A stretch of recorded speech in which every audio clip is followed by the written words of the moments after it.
ati right honorable Munyanyaza agambire akwende myaka 10 ali myaka 10 n'omukama kawale gatagiiki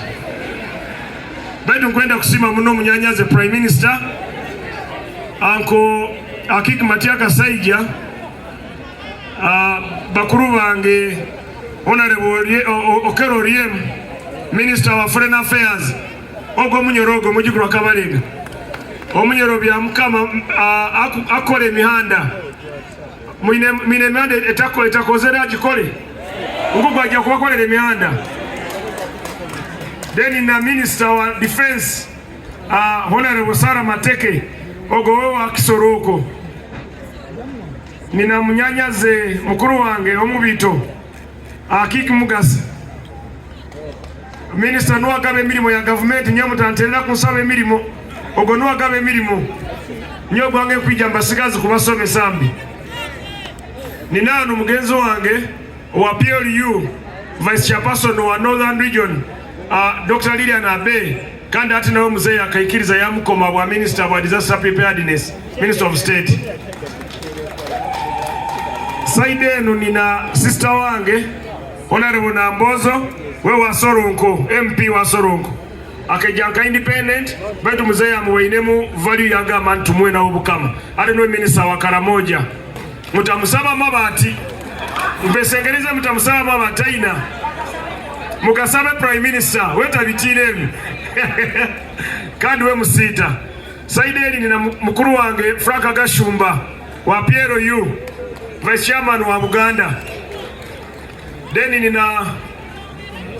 abandi balinka aro Bunyoro na kuruga Kigezi niwe Captain retired Damson Kavumba abamobiliza baitu ba Kigezi. Arono nuwe Hills FM mukama wa Radio Hills ya Kibale ya Kabale. Aro ono bakumweta Franka Mwesigwa mobiliza waitu wa MK kandi na muzeyi. Ono mobiliza waitu wa Kawempe wa muzeyi na MK. Ono misika kusaba wa Youth MP timanyiro babwa Buganda bwa wakati manyire. Baitu nuwe Peshi Central. Ono wa protocol nuwakole mikori yaitu ambali tukaba nuwakuikaza abagenyi niwe Kayera nkecharo cha Kayera cha Masindi. Ono niwe Kabandana mobolaza waitu wa Central.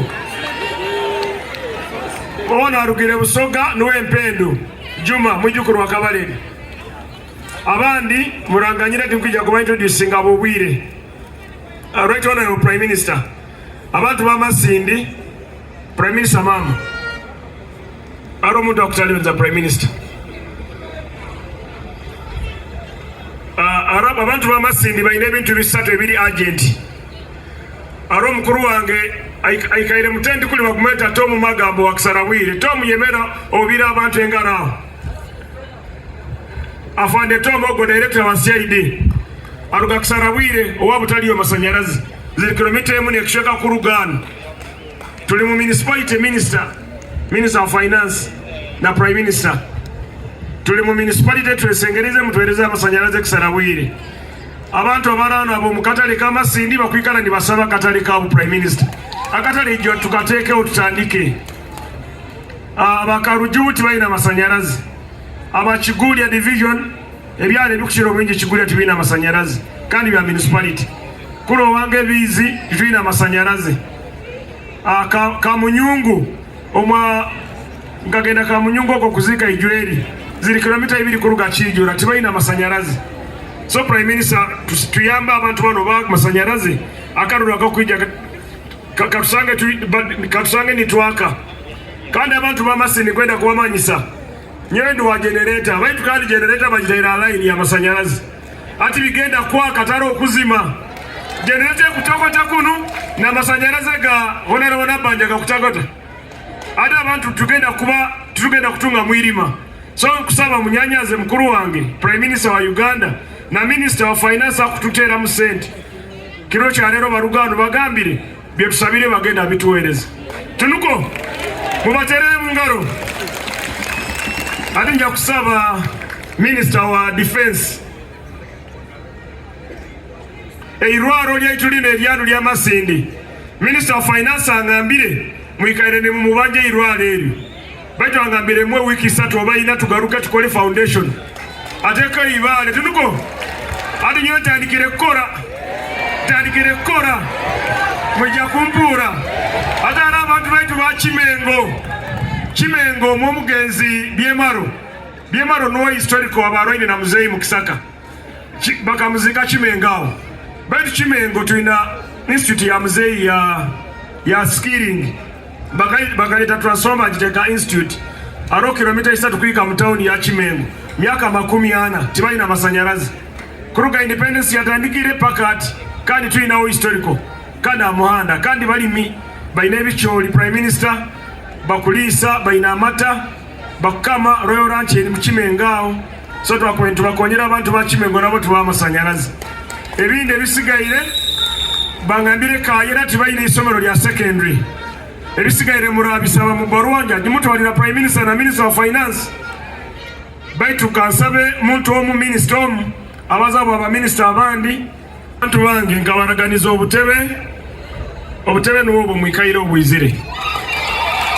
baitu mutabutwara bugenda kwikara makanisa ganyu na mu mizigiti nkabaraganiza tenti zanyu ndizo zikozere ki tenti 20 n'obutebe 14 nesefulia 40 ati mukubanja ki ati kubasaba musagike president Museveni waraba ajwaire akaruru mukale General Muhoozi kandi abakakumiro ababugangaizi akaruru mukale anko wange kuba ina tumoldinga wetu nasigara bado tujja kugwa so ono muzeyi tumuongere kisanja chimali tumuongere kisanja chimu munyanyaze wacha akubanje ebisanja 3 kakumiro nabanja akubanje ebisanja binga weberawayo mujja kungamba tukatugamba 3 nawakoleki nawagende then ndete fatia nabali bagenzi banga abato so mwebale muno mwebale kwija tenti za chachi mizikiti nebichweke ebindi tiziri za amaka ganyu baitu obutebe batabachajinga tenti n'obutebe byanyu byabusa mulekera okurara kwikara mu musana n'enjura kubatera nkubasaba ekindi kimukarurukowa aka Museveni